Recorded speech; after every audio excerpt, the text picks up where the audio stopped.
precio. ¿Sí? ¿De qué es? De tiburón. Y te traje algunos de mamíferos marinos, de un caracol Ahora muy interesante, hablamos un par todo de eso. libritos. ¿Estás cómodo? Muy bien. ¿Nos sentamos? Dale. Dale.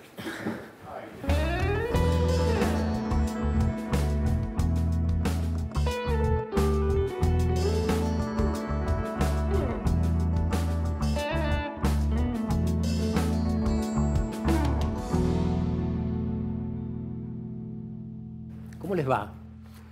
Bueno, encontrarnos una vez más para poder conversar sobre aquellas cosas que realmente importan, con invitadas e invitados que nos ayuden a pensar con diversidad de género y pensamiento en este espacio del canal público de la ciudad de Buenos Aires. En un rato voy a hacer la presentación. ¿Qué dirías de vos? ¿Quién sos? Sin nombre, sin cargos, sin esa historia formal. Un apasionado de la vida que dedicó toda su vida, prácticamente, a estudiar. Y a esta altura del partido disfruto mucho contando las 4 cosas que aprendí a personas que hacen las preguntas correctas como vos, para que la mayor cantidad de personas tengan la posibilidad de reflexionar acerca de los temas que vamos a conversar hoy. Luis Capozzo es biólogo, es investigador independiente del CONICET y está a cargo del Departamento de Mamíferos Marinos en el Museo de Ciencias Naturales de la Ciudad de Buenos Aires. Con Luis, la idea es poder hablar hoy de la transición del resto de las especies. ¿Cómo las vamos a ver? ¿Cómo van a estar después de haber transitado, como nosotros, la revolución industrial, tantos cambios, en ese momento que pensábamos que nada se iba a acabar? Bueno, hoy con una mirada diferente, desde otro paradigma, vemos que no ha sido así, ¿no? Es cierto, y va a ser muy difícil cambiar ese paradigma, pero es importante brindar información con base científica, en un lenguaje claro para todo el mundo, porque la construcción de lo que viene en esta transición, si bien hoy vamos a hablar de todas las especies que nos acompañan en este, a mí me gusta decir, pequeño planeta, pequeña perla azul, como decía Carl Sagan, nosotros tenemos mucho que ver en esta transición, somos los responsables de esta transición. Bueno, empecemos a desanudar este ovillo, a ver si es posible. Haré mi mejor intento, haré mi mejor intento. A ver, la última extinción masiva que sufrió, entre comillas, nuestro planeta, y digo sufrió entre comillas, porque se debió a un fenómeno natural, fue hace 65 millones de años, y todo el mundo, por Jurassic Park y la saga, sabe que fue la extinción de los grandes dinosaurios. No solo se extinguieron los grandes dinosaurios hace 65 millones de años, sino el 97-98% de todas las especies que habitaban el planeta.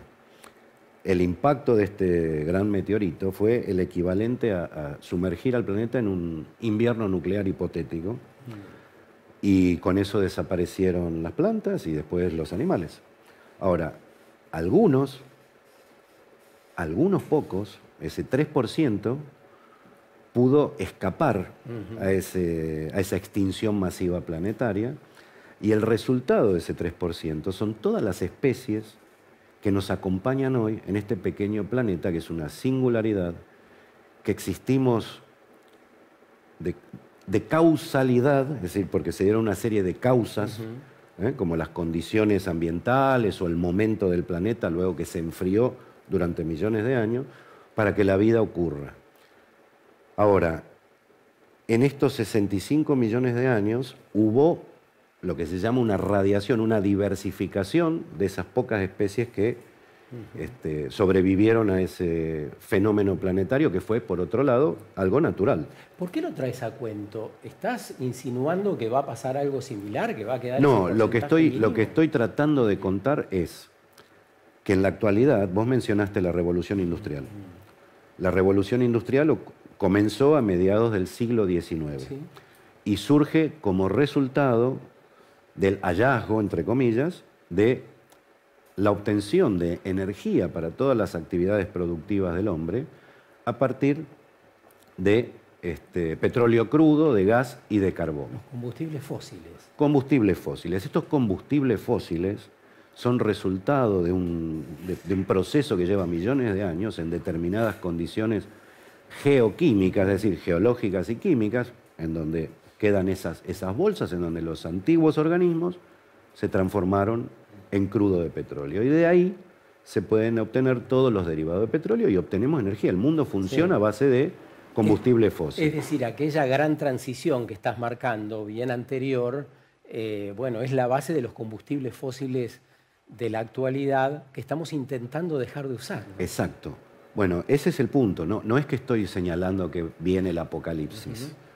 Puede ocurrir. De hecho, la última pandemia puso en jaque a todo el planeta.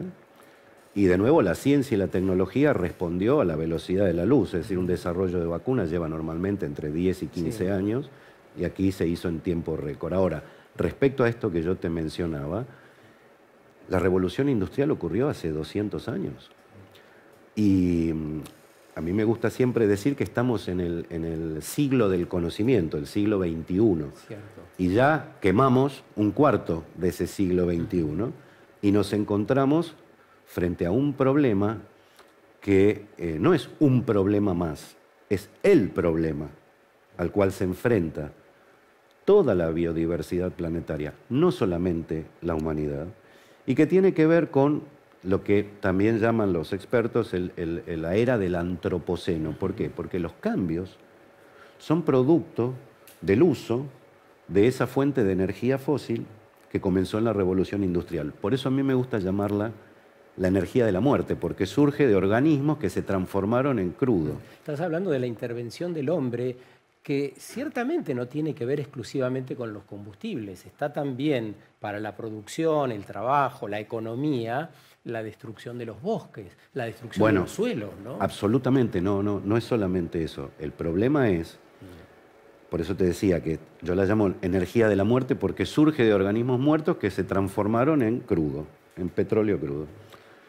Y vos decías que hay que acelerar la transición hacia energías más benévolas, que son las energías renovables, y que no producen como consecuencia de su combustión o de su uso sustancias tóxicas o sustancias que generan una complicación, como ocurre con quemar carbón, gas o petróleo. Energía solar, energía eólica, energía mareomotriz, en lugares donde hay diferencias importantes de mareas cada 12 horas, geotérmica, porque el núcleo de la Tierra sigue prendido, y otras tantas. Entonces, el desafío es que la ciencia, la tecnología y aquellos que hacen uso de la búsqueda, extracción y comercialización de recursos naturales, sean renovables o no, y sobre todo, los responsables de gestionar esos recursos, estamos hablando de los gobiernos del mundo, comprendan que hay que achicar el tiempo en esa transición. No podemos dejar de usar derivados de petróleo, de gas y pasar automáticamente a las energías renovables. Pero este tiempo debe achicarse. Y en ese achicar es donde está el desafío de la humanidad. Siento que antes de ir a las soluciones, nos falta entender acabadamente en qué estado están las especies en general. Dar algunos ejemplos de especies que están al borde de extinguirse o quizá otras apareciendo. Hay, no sé, ¿sabrás decirnos con mayor claridad la cantidad de especies que hay que no se han descubierto, que no están nombradas todavía? Voy a tratar. La ciencia, es decir, aquellos colegas que se dedican a ponerle nombre y apellido a los organismos nuevos, es decir, aquellos que estudian esa biodiversidad le ponen nombre y apellido. En ciencia el nombre y apellido, así como nosotros tenemos nombre y apellido, Los organismos tienen un nombre y apellido que es en latín, se llama nomenclatura binomial. Y sirve para que una vez que se lo denomina con su nombre y apellido, un científico de Argentina, un científico de Francia, un científico de Canadá, sepan que estamos hablando de lo mismo, porque los nombres comunes varían de región en región, incluso dentro de nuestro propio país. Ellos estiman que solamente conocemos, que están descritas entre un 15 y un 20, vamos a decir un 20% de todas las especies que nos acompañan en este planeta. Y respecto a los ejemplos que vos me pedís, en el caso de los vertebrados, hablemos de mamíferos, hablemos de aves, hablemos de peces, hablemos de anfibios y reptiles, hay un número importante de especies conocidas dentro de este 20% que tienen nombre y apellido, que están en estado vulnerable o en peligro. Hay una importante proporción. Pero además hay otro problema que es que así como el mundo se globalizó, los problemas se globalizaron, el comercio se globalizó. Si hay guerra en Ucrania, también incide en América del Sur, o si hay algún problema en, no sé, en África, termina repercutiendo en Asia, o el inicio de la pandemia, que pudo haberse originado, vamos a decirlo fácil, por una sopa de murciélago en el lugar equivocado. En el caso de las especies también se globalizaron. ¿Por qué? Porque en este transporte de mercancías que hay de un continente a otro, viajan polizones, o polizontes, no sé cómo se dice, escondidos, polizones, que son especies que luego, cuando llegan los buques a otro lugar y limpian las entinas o descargan las mercaderías, pueden expandirse en un territorio en donde terminan prevaleciendo sobre las especies locales, como el caso de los caracoles, de los moluscos marinos, en donde hay muchas especies invasoras, sobre todo en nuestro mar patagónico, que están haciendo estragos con las comunidades de algas locales y son reemplazadas por otras algas que también vinieron en estos transportes de un continente a otro. O bivalvos que son un problema que representa millones y millones de dólares de gastos en las represas hidroeléctricas y que fueron conquistando el estuario del Río de la Plata, como es la limnoperna, que es un pequeño bivalvo, una pequeña almejita, y que reproducen en las aspas, y la población se reproduce tanto que el peso de esa biomasa impide generar electricidad. Es decir, por un lado tenemos entonces esto, se han globalizado, especies que por ahí eran de un lugar determinado, ya se pueden ver en otros lugares del mundo. Sigamos buscando, Luis. Bueno, las ardillas en la cuenca del río No, pero Luján. otros ejemplos, me refiero. Se habla mucho del poder de resiliencia que tenemos los humanos, la capacidad de adaptarnos. ¿Cuál es ese poder de resiliencia o de adaptación que tienen las diferentes especies? A ver, depende. Hay especies... A ver, cuando nosotros hablamos de cualquier especie, sobre todo los que hacemos ecología, yo soy ecólogo marino en particular, o marino costero, digamos, y hay especies que tienen la capacidad de ser resilientes, como decís vos, es decir, de tolerar cambios ambientales en un rango mayor. Por ejemplo, cambios en la temperatura del agua, o cambios en la salinidad del agua, o cambios en el pH del agua, en la acidez o alcalinidad. Hay otras que son moderadamente resistentes a esos cambios. Y hay otras que nosotros llamamos bioindicadores, que apenas te moves un poquito de las condiciones físico-químicas del ambiente que ocupan, por esto que te dije, hay un aumento o una disminución de la temperatura, y desaparecen. Se mueren, se van. Bien. Esas especies son las que nosotros miramos con mayor interés y mayor cuidado porque funcionan como bioindicadores de un cambio en el ambiente. Y el ambiente condiciona a los habitantes de ese ambiente. Yo te quiero invitar mientras a que podamos hablar del filé de merluza con puré. ¿Cómo Digo, no? ¿cuál va a ser la transición de la merluza? Cualquiera persona que nos está mirando va a la pescadería y va a ver que son así los filetes de merluza. Bueno, de nuevo. Y es un bicho un poco más grande, ¿no? Mucho más grande. ¿Eso qué significa? Y digamos, ¿cómo se nombra esa transición? ¿Hacia dónde van? ¿Hacia la extinción? Hace un tiempito, pocos días atrás, participé de un seminario en el CONICET, organizado por el Programa Nacional de Ciencia y Justicia del CONICET, en donde tratamos de encontrar un lenguaje claro que sea de utilidad a la justicia, a las policías de seguridad, a las fuerzas de seguridad, sobre todo policías científicas, y a aquellos que pertenecemos al CONICET y tenemos experiencia en peritajes. Es muy difícil, pero ahí, en relación a tu pregunta, me decían jueces y fiscales que el problema es que no es que no hay leyes respecto a la pregunta de la merluza, las leyes están. El problema es la aplicación de esas leyes o el control para que haya cumplimiento de esas leyes.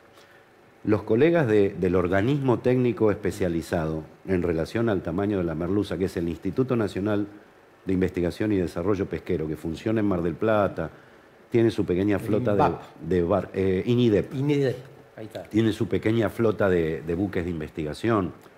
Están monitoreando permanentemente desde hace décadas a las especies de interés comercial de nuestro mar argentino, que no son tantas, no llegan a 2 docenas. Y ellos tienen toda esa información. Y saben perfectamente en dónde desova la merluza, cuánto tarda en crecer para tener un tamaño que merezca ser comercializado, y por qué no hay que consumir pequeños filetes, porque son los ejemplares jóvenes que no llegan a adultos y que no permiten la recuperación de esa biomasa. Entonces, la respuesta, como consumidores, es no comprar filet de merluza pequeño, porque proviene de un ejemplar juvenil que todavía le faltó alcanzar el tamaño adulto, reproducir y desovar, y generar una nueva camada de merluzas. Entonces, de nuevo, para el público es reflexionar hacia el poder que tenemos como consumidores. ¿Y para la merluza? En elegir qué consumir. Está bien, yo quiero saber qué pasa con y para la merluza, la ciencia y los organismos técnicos, donde hay científicos como el INIDEP, tienen el mapa de dónde, cómo, por qué, cuánto, dónde frenar, dónde pescar, dónde sí, dónde no. Entonces, el problema es convencer a los responsables de gestionar el uso de esos recursos a tomar medidas que impliquen el cumplimiento de las leyes y que en caso de incumplimiento haya responsables que paguen, y cuando digo que paguen dinero para la remediación del impacto negativo, porque el otro problema es que una vez que se saca el cardumen, los animales salen muertos. ¿Esto que trajiste es del Museo de Ciencias Naturales? Algunas cositas que traje del laboratorio, sí. ¿Por qué las elegiste? Bueno, primero porque son de un tamaño cómodo para transportar en transporte público, digamos. Y después porque son... ¿Qué es el palito aquel? Curiosidades. El palito es un hueso que es muy interesante para estudiar aquellos que nos interesa ver cómo es el crecimiento en los mamíferos. En el laboratorio, que es el Laboratorio de Ecología, Comportamiento y Mamíferos Marinos, que pues lo resumiste bien como mamíferos marinos, es un poco más largo. Viste que en el CONICET nosotros usamos siglas de muchas letras. Pero sí, estudiamos los mamíferos marinos y los elegimos. Bueno, cuando yo era joven, antes de graduarme, en las Navidades, en las grandes reuniones familiares, había una tía que se burlaba de mí porque se imaginaba que yo me iba a la playa a jugar con una pelota de plástico con Sammy la foca loca. Y en aquel entonces me resultaba difícil explicarle por qué estudiaba a los leones marinos, a los lobos marinos o a los mamíferos marinos. Y la verdad que hoy lo puedo responder. Son especies que nosotros llamamos especies centinela. Y en esto que vos me preguntabas al inicio respecto a la transición de la biodiversidad de las especies marinas en particular, pero lo puedo hacer extensivo a cualquier ecorregión de nuestro país o del planeta, es decir, a una selva, a la zona andino-patagónica, a las yungas, al desierto, a la pampa, donde vos quieras, la pampa argentina, la pampa húmeda. Estas especies que consideramos centinela nos advierten del estado de salud del ambiente en el que viven. Vos no podés separar a las especies del ambiente. Y esto en particular es muy curioso, y es una pieza ósea que es el hueso peniano de un elefante marino. Igual que los perros, los pinnípedos tienen este hueso peniano, y ese hueso es muy interesante para poder medir con buena información o armar una buena base de datos de cómo es el crecimiento. Porque los mamíferos, nosotros somos mamíferos, no crecemos eternamente, como hay, hace poco leí una noticia de esta medusa que es inmortal, digamos, que se va reciclando. Y alcanzan una talla máxima con cierta variación, porque es la variación interindividual. Pero nos permiten conocer todo acerca de la ecología en el ambiente en el que viven y estudiando, por ejemplo, marcadores moleculares, es decir, información genética que es propia de ese nombre y apellido, que en este caso es Mirounga leonina, el elefante marino del sur, así como vos sos Sergio Elguezábal y yo Luis Caposo, él es Mirounga leonina en latín para que todos los colegas en cualquier lugar del planeta sepan que hablamos de él. Nos da información sobre el lugar y el momento en el que vive, acerca de la población, acerca del ambiente, y también estudiamos la presencia de tóxicos, sobre todo en metales pesados, usando una tecnología que desarrollamos con colegas de la Comisión Nacional de Energía Atómica de Bariloche hace muchos años, y que nos permite detectar la presencia de metales pesados. ¿Todo desde ahí? Desde distintos tejidos. Es un protocolo en particular, pero depende del tejido, nosotros podemos detectar metales que son originarios de estar presentes en los organismos marinos, de actividades humanas, de esta cuestión del antropoceno que hablábamos. Y esta nueva metodología nos permite estimar concentración de metales peligrosos, plomo, cromo, cadmio, en 2 órdenes de magnitud más que los métodos tradicionales. Entonces, pudimos detectar la presencia de algunos metales contaminantes, por ejemplo, en el canal de Beagle, que por los métodos tradicionales es difícil de detectar.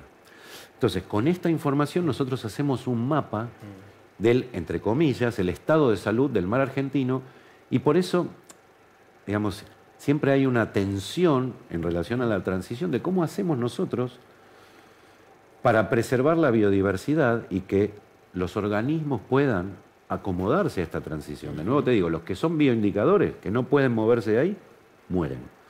Pero los que tienen cierto margen van a encontrar una vía de escape, así como la encontró nuestra especie, solamente comenzando a comer proteínas provenientes de la carne y logramos el proceso de encefalización y bipedalismo, es decir, andar sobre 2 patas y empezar a pensar. Qué tema ese, ¿no?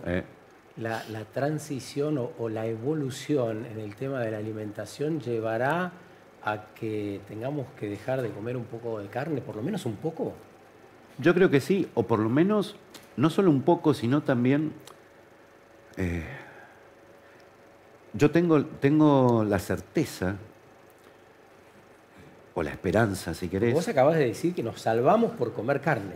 No, yo lo que acabo de decir es que el input, o sea, el ingreso de energía necesaria para un salto evolutivo que es casual, no causal, en nuestra especie tuvo mucho que ver el bajar de los árboles, para ponerlos en términos sencillos, y cambiar de dieta, e incorporar una dieta que brinda muchísima más energía. ¿Eso cuánto tiempo hace? El homínido más antiguo está en 7,5 millones, el más cercano 3,5, Lucy, que es la más conocida por todos, el fósil de Lucy. Y nuestra especie de 200.000 años. 200.000 años. Y estabas contando que va a pasar ¿qué? Con la alimentación a base de carne. No, casi que el problema de nuevo en esta globalización y en la alimentación en particular, y que tiene que ver con la transición de las especies, es los procesos industriales de producción de alimento. Ahí está el problema, no ingerir carne. La escala. La escala y el formato, porque el formato es inhumano. No digo inhumano, me voy a ir un poquito más allá, es inmoral. Así de simple. Está mal. Está mal tener animales hacinados, está mal alimentar ganado que pastorea con proteínas animales quietos para que engorden rápido. Está mal como concepto. No como concepto económico, porque de nuevo disminuyen los tiempos y maximiza la ganancia.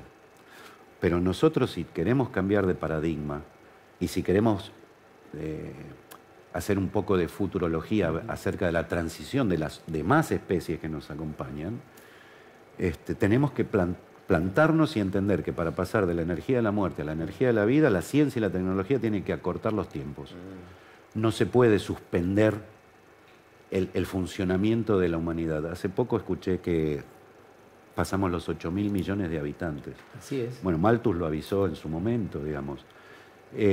Para que el público entienda, si vos vivís en una casa cómoda y sos bondadoso y hay algún problema, podés invitar a tu familia a que se queden, a tus amigos más cercanos, luego a los vecinos, porque hay una hecatombe alrededor, pero tenés un límite de espacio y de recursos.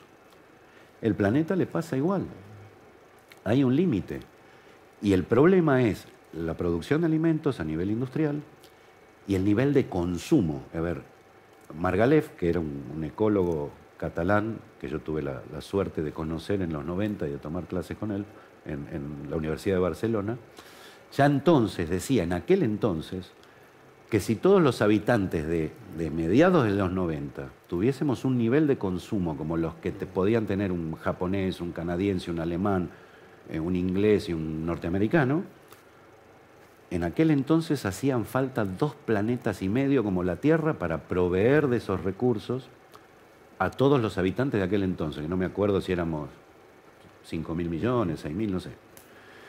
Entonces, extrapolando eso, de nuevo, el problema ambiental y el problema de la transición de todas las especies que no sea la nuestra es el problema que enfrenta la humanidad, porque es la humanidad y no toda la humanidad, de nuevo, porque seríamos injustos en culpar a los 8.000 millones de habitantes, sino una pequeña porción de esa humanidad, que lo mira como una manera de obtener ganancias y beneficios, que está bien, pero ¿hasta dónde, digamos, ¿no? Yo creo que esa reconversión, los primeros beneficiarios van a ser quienes explotan recursos y producen, pero eso va a tener que venir de un reclamo de parte del consumidor. El consumidor tiene un poder muy, muy grande y los jóvenes, sub-25, digamos, menos de 25 años, que ahora se capacitan rápido en tiempos de las nuevas tecnologías, son los primeros en que van a dejar las grandes ciudades y buscar lugares un poco más prístinos para producir sus propios alimentos y criar a sus hijos de una manera más amable. No se puede vivir con furia todo el tiempo. Bueno, Luis Capozzo es investigador principal del CONICET, es biólogo y está a cargo del Departamento de Ecología y Mamíferos Marinos en el Museo de Ciencias Naturales de la Ciudad de Buenos Aires. Vamos a seguir con él un rato más, hablando de las especies, de todo aquello que nos rodea y que a veces se nos dificulta ver. Es esencial que podamos comprender que vivimos entre nosotros, los de nuestra especie, pero rodeados de otros y otras, rodeados de muchas especies sin las cuales es imposible la vida en la Tierra. Enseguida profundizamos con Luis.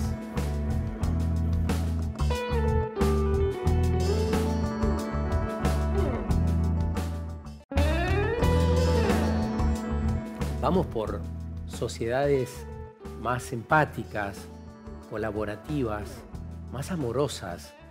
Hacia ahí va la transición.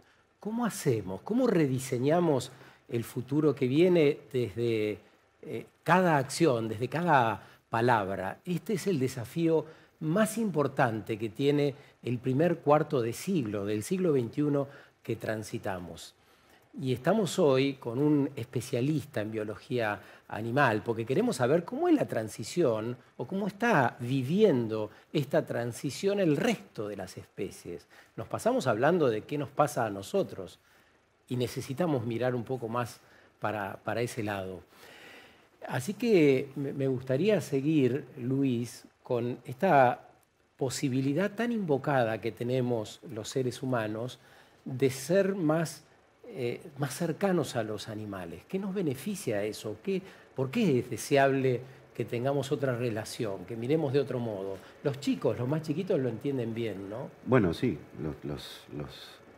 menores de 25, diría yo, pero los más chiquitos sobre todo. ¿Qué significa ser más compasivo con los animales? Bueno, más compasivo. A ver, la compasión es un concepto que tiene que ver con tratar a quien tenés enfrente, sin importar a qué especie pertenece, de la manera que te gustaría que te traten a vos. Y en ese concepto de compasión también está implícito el concepto de comprensión y de salir de esta cuestión autorreferenciada que siempre tuvo nuestra especie, ¿no? Vos pensás que Galileo nos sacó del centro del universo, Freud nos sacó del centro del... ¿viste? Al hablarnos del yo, del centro de la cuestión de mirarnos hacia nosotros mismos. Y después vino Darwin y nos dijo que existimos de casualidad, digamos, que la evolución ocurre, pero que no está dirigida hacia ningún lugar en particular. Nos puso en caja. Nos puso en caja, porque te acordás hace 2 décadas atrás, hacia dónde evoluciona la humanidad, y te dibujaban esos bichos con cráneos enormes. No, la evolución ocurre de casualidad y es resultado de hacia dónde disparan la información hereditaria que tenemos los organismos, no digo los humanos, los organismos, en función del ambiente. Y un poco esto de la transición, las especies van a responder en función de lo que traigan consigo, de esa capacidad hereditaria que en relación con la interacción con el ambiente les va a permitir zafar o no. Así de simple. Vos sabés que hace unos años hacíamos una obra de teatro ciencia que se llamaba Chimpancés, bananas y bacterias, y partíamos de la pregunta de por qué nosotros tenemos...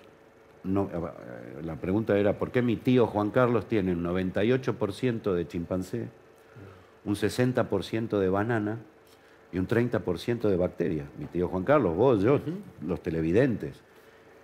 Porque hay muchas unidades de información genética que sirven para producir determinadas proteínas y que son comunes a todas las especies. Al decirte que vos y yo tenemos un 30% de bacterias, te estoy diciendo que hay un 30% de maquinitas de información genética que generan proteínas que son necesarias para una parte del funcionamiento de tu cuerpo y del mío. Interesante, solemos hablar de modo despectivo de las bacterias, ¿no? Y la pandemia nos ha hecho revalorizar esto. Nos ha hecho revalorizar, ¿no? Eso, pero también nos ha hecho revalorizar la importancia que tiene la ciencia y la tecnología y la innovación en países con capacidades y recursos humanos como el nuestro, que hay posibilidades de responder con inteligencia. Yo siento orgullo cada vez que hacen estos rankings internacionales del CONICET o de las universidades nacionales y quedamos bien posicionados. No quiero hablar del hombre. Pero nos vamos de nuevo... Bueno, está bien, pero es necesario que las personas tengan esa empatía para poder pegar ese salto cuántico, si querés. Y esa empatía que tiene que ir hacia el resto de las especies. Y cambiar de paradigma es cambiar de la mirada que uno tiene sobre sí mismo. Por eso yo no es que hablo del hombre, sino que me permito la reflexión, porque si nosotros no cambiamos de la forma que tenemos de mirarnos a nosotros mismos, es difícil poder hablar de una transición positiva al resto de las especies. Eso. Ahora, de nuevo, así como hace 65 millones de años, a partir de un 3% de organismos sobrevivientes, hay lo que hoy nos acompañan, no somos tan importantes en caso de que nos extingamos. Porque la evolución va a encontrar a ese pequeño porcentaje de especies que va a zafar un nuevo camino y lo que vendrá será diferente. Cuando hablamos en tiempos evolutivos, vos pensás que hablamos del origen de la vida y hablamos de 4.100 millones de años. Del origen de la Tierra, 4.600 millones de años.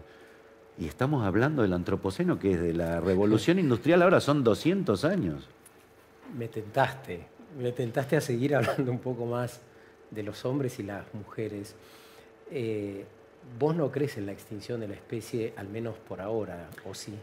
Mirá, puede pasar cualquier cosa, por eso es importante hablar de la transición de las demás especies, porque de lo que ocurra hoy con el planeta no tiene que ver con el impacto de un meteorito, como pasó hace 65 millones de años, sino que tiene que ver de la manera en que los responsables de las decisiones de explotar, buscar, envasar, vender y desechar lo que no sirve, hacen con eso. Ahora, ¿cuál es la responsabilidad del colectivo? Ya me metiste de lleno en un terreno que nos sigue nombrando, pero ¿no hay una responsabilidad del colectivo, entendiendo que el colectivo también puede desarrollar un poder que se contraponga a todo esto que vos mencionás y tan nocivo para la especie? Seguro. Por eso hablo del poder del consumidor, por eso hablo de las nuevas generaciones, que son las que van a permitir esa transición. Yo tengo mucha esperanza y mucha expectativa puesto en eso. El desastre que dejamos nosotros lo van a resolver ellos. Ahora, es nuestra responsabilidad, y más en el caso tuyo como comunicador de estos temas particulares, y en el caso mío como científico en la tercera edad, digamos, de su carrera, poder transmitir estas cuestiones que tienen que ver con la transición de otras especies. No sé, hablamos de los tiburones. Por ejemplo, cuando hablamos de los tiburones. Esta es una mandíbula de una especie de tiburón, no importa el nombre y apellido en latín, sino que lo que importa es que estas especies son iguales desde hace más de 300 millones de años. Es decir, pasaron 300 millones de años, pasó la extinción de los dinosaurios y estos siguen acá. Y posiblemente pasen también el cuello de botella en caso de que haya una nueva extinción planetaria. Ahora, ¿cuál es la diferencia respecto a la de los dinosaurios, para llamarla de alguna manera, ¿no? Porque se extinguieron más especies? El poder de acción nuestro. Por eso es difícil hablar solo de la transición de las demás especies sin hablar de un cambio de dónde estamos parados nosotros frente a esas otras especies. Porque lo que está ocurriendo con las demás especies es resultado de nuestra negligencia como la especie que usufructa a las demás, por esa capacidad y por esa cosa de autoproclamarnos y autorreferenciarnos como dueños del planeta, ¿no? Hablanos o compartinos algo de esto de las abejas que pueden producir miel con gusto a frambuesa o miel con gusto a tomate o de lo que sea. ¿Cómo es Bueno, eso eso? es un buen ejemplo que conversamos antes, pero además las abejas son esenciales para la polinización y para la existencia de todas las plantas. Desaparecen las abejas y el desequilibrio es global. Lo mismo si desaparecen lo que nosotros los biólogos marinos llamamos megafauna marina, que son las ballenas, los delfines, las focas, los elefantes marinos, los lobos marinos, las tortugas, las aves marinas, la gran fauna del océano. ¿Por qué? Porque están interrelacionadas con el ambiente y con el bienestar o la posibilidad de perpetuación de la transición del resto de las especies. Vos mencionabas hace un rato que dependemos de otras especies. Llevamos un montón de organismos arriba, dentro nuestro, que son benéficos. A veces entra alguno que no, y el sistema inmune lo combate. Pero sin esos organismos benéficos que tenemos en nuestra vida interior, no podríamos existir como existimos. Son las abejitas que Y entonces, hablan de mí. las abejas, hablamos de las abejas porque, claro, sin abejas no hay polinización. Pero ¿cómo es esto de que la abeja me va a hacer miel con gusto a frambuesa? Bueno, hay un colega que yo aprecio mucho, que es profesor de la Facultad de Ciencias Exactas y Naturales, el doctor Walter Farina, que desarrolló una patente hace ya años que viene trabajando y es, digamos, en donde se busca que la universidad, el CONICET, los científicos y la empresa privada se asocien en desarrollos tecnológicos. La patente tiene que ver con enseñarle a las abejas que recién nacen por un mecanismo que él denomina trofalaxia, no es mi especialidad, es decir, estiran la lengüita y prueban lo que les llevan para nutrirse, a identificar una determinada flor. Entonces les enseñan antes de que salgan de la colmena a buscar cómo nutrirse y polinizar entre sí, a ir a determinada flor. Entonces vos tenés miel de manzana o miel de ciruelo. Y eso le da un valor agregado. Y la Argentina es uno de los principales exportadores de miel. Y son en los mercados internacionales muy buscados. Y ahora esta empresa le está yendo muy bien. Y tiene que ver con un apoyo que hubo y con una asociación que hubo entre el CONICET, la Universidad de Buenos Aires, un científico que es especialista en su tema y los privados. ¿Y es posible relacionar este cuento con lo que venimos hablando? Porque las abejas hace 100 años... Es necesario relacionarlo porque, de nuevo, ahí tenemos una intervención a partir de un conocimiento, de un saber. O sea que la ciencia es una construcción colectiva. La transición debe ser una construcción colectiva, sobre todo en el antropoceno. Y tenemos que ayudar a que las abejas sigan polinizando y sigan libando. ¿Y hasta dónde, Luis? Porque ahí está el gran tema también, ¿no? ¿Hasta dónde interviene el hombre ayudando a las abejas, ayudando a las cabras, el hombre entre comillas? Puede intervenir hasta donde quiera, siempre y cuando su intervención se ubique en este cambio de paradigma que mencionaste al inicio del programa y que yo comparto con vos, que es pararnos frente a la naturaleza con una mirada más, más amable, integrándonos, viéndonos como parte de ese gran ecosistema que es el pequeño planeta que habitamos, y no como los responsables de agarrar, arrancar, romper, extraer, producir, tirar y que otro se preocupe. Me gusta hablar de la transición prudente, ¿no? Aquella que tiene en cuenta los riesgos. Y bueno, pero es que los riesgos hoy son el tema y están sobre la mesa. No es algo que estamos teorizando vos y yo. Los riesgos están. El cambio climático está. El aumento del nivel de los océanos es algo que existe. Países insulares ya van a quedar condenados a estar bajo las aguas y sus habitantes ya están buscando dónde migrar. Los casquetes polares se están derritiendo, los glaciares también. Entonces, ante este cambio que ya está presente, el calentamiento global, producto de